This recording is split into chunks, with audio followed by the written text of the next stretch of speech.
L'allocation patrimoniale, c'est vraiment ce qui va te permettre de changer les choses. C'est le facteur clé pour bah, multiplier ton patrimoine. En gros, ça correspond à comment tu as placé ton argent sur les différents investissements, sur les différents placements. Et bah, ça dépend aussi du rendement que tu as sur chaque placement.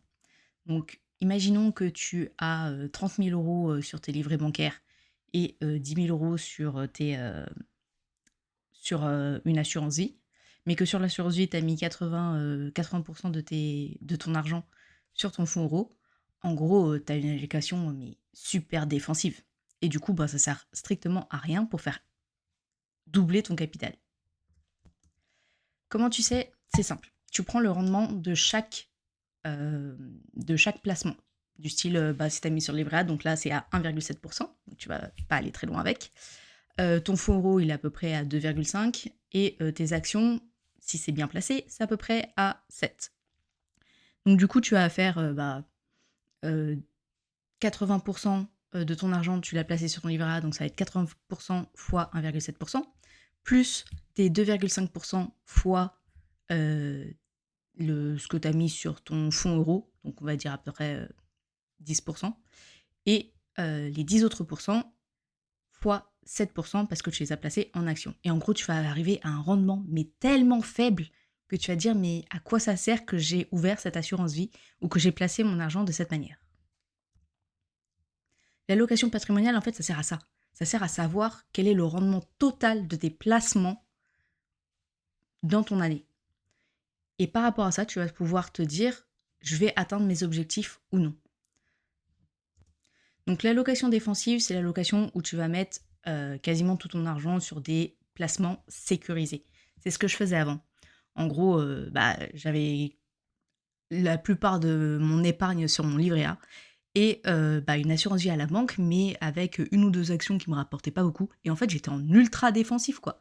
Le truc qui servait à quasiment à rien. Ce qui a fait que, en fait, quand je me suis retrouvée dans la panade en plein confinement, et ben, j'avais pas gagné d'argent et j'étais bah, juste vulnérable. Après, tu as la location qui est équilibrée, où bah, du coup, ça va être celle pour le bon père ou la bonne mère de famille. Celle où tu dis, ok, je me sécurise un peu d'argent, et en même temps, bah, j'investis. Et donc là, normalement, bah, peu importe ton allocation, en fait, hein, tu as ton épargne de précaution à côté et ça, on ne compte pas. Ta résidence principale, si tu l'as achetée, on ne la compte pas non plus. Et c'est vraiment tout ce que tu as placé. Et donc là, dans une allocation équilibrée, tu devrais avoir un rendement moyen d'à peu près 4%. Et pour avoir un rendement moyen de 4%, il faudrait que tu aies à peu près 45% sur des fonds euros, 25% en immobilier et 25% en bourse. Et tu peux aussi rajouter 5% dans des investissements qui sont un peu exotiques du style crypto-monnaie. Et pour pouvoir du coup calculer ton rendement bah, total, comme je te l'ai dit, si tu places sur un fonds euro, c'est à peu près 2,5%. Si tu places en immobilier, en gros, bah, tu peux avoir par exemple des SCPI, ce qu'on appelle l'immobilier pair papier, entre 5 et 8% par an. Hein. Mais en moyenne, on va dire, ça va être 4,5%. Et la bourse, ben, depuis près de 200 ans, voire même un peu plus, c'est à 7% annualisé si par exemple tu choisis un ETF MSCI World.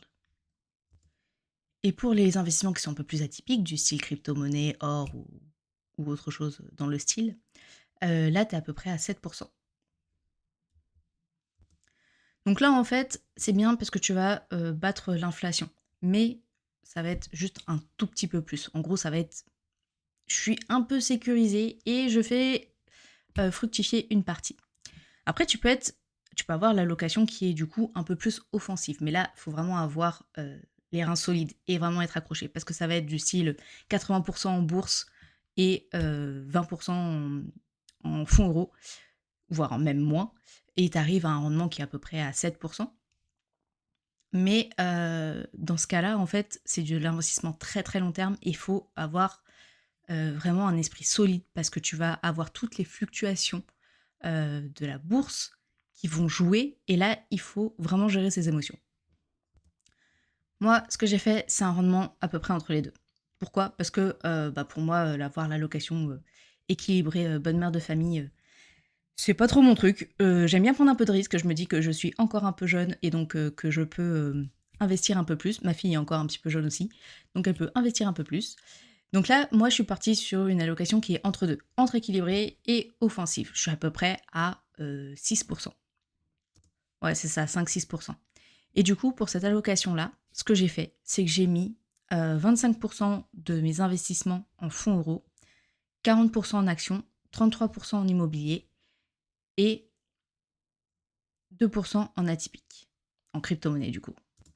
Avec cette allocation-là, en fait, vous pouvez être un tout petit peu plus agressif que l'allocation équilibrée et en même temps, bah, vous pouvez avoir des revenus passifs. Parce que si vous investissez en immobilier et que vous mettez bah, du coup 33 de votre épargne, de votre investissement dessus, vous pouvez quand même recevoir un petit loyer si vous prenez par exemple de l'immobilier papier.